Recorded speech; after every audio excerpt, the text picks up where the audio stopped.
The Great Flood of 1851 occurred after record-setting rainfalls across the U.S. Midwest and Plains from May to August 1851.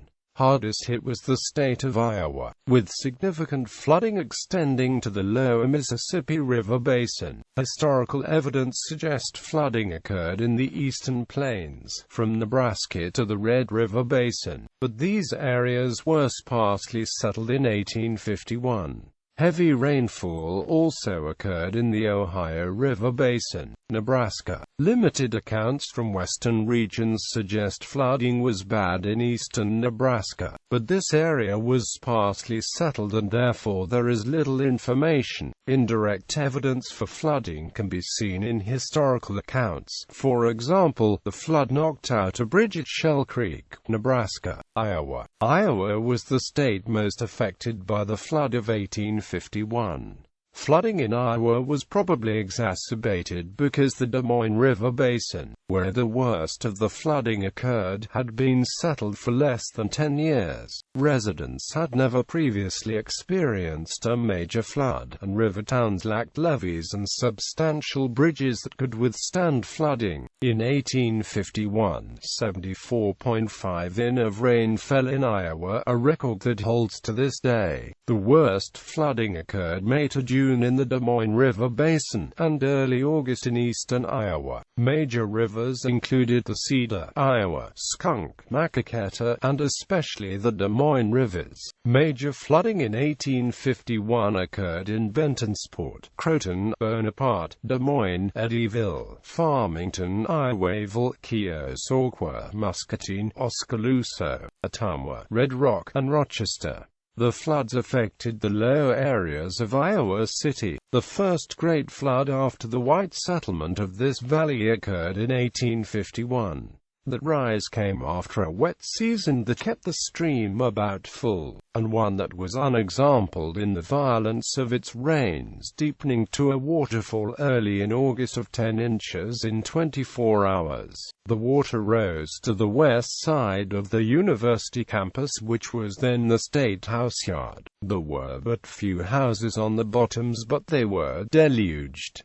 In one on the second bench occupied by Mr. T.W. Wilson, the water rose 2.5 feet, expelling the family. The town of Dudley was destroyed by the flood. Many of its residents relocated to Carlisle, Iowa. Destruction of Des Moines. The winter of 1850–51 was extremely wet, leaving the town of Fort Des Moines a muddy mess, and the ground completely saturated prior to the spring rains. On January 14, 1851, a few months before the Great Flood, Rosina Perkins noted, "This is the greatest place for mud I ever saw. I have waded through it for several days." Quote, in May to July 1851, much of the town was flooded. It was during the month of May in this year that occurred the greatest freshet. The Des Moines and Raccoon rivers rose to an unprecedented height, inundating the entire country east of the Des Moines River. Crops were utterly destroyed, houses and fences swept away, farms were covered with driftwood and other debris, so that the entire work of the season was lost. The damage done to the farms in the river bottoms was immense. Some were stripped utterly of their fences. Fields under cultivation were washed into ruts by the violence of the water, all hope of a crop for one season being destroyed, not only by what was carried away, but by the debris which was left by the subsiding of the river.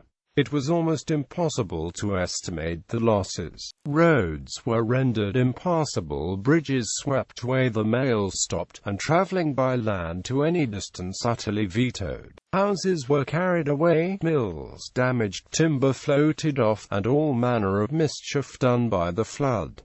J. M. Dixon blamed the flood for a temporary decrease in the population of the town.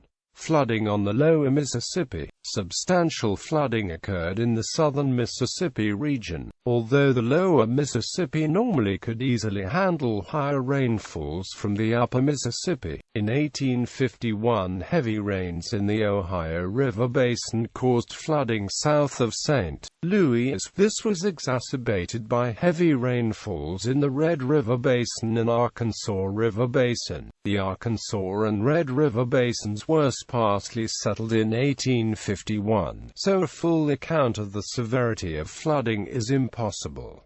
In St. Louis, Missouri, on June 11, floodwaters rose to within 5 feet of the devastating Great Flood of 1844, while at Cape Girardeau, Missouri, the flooding was worse than in 1844.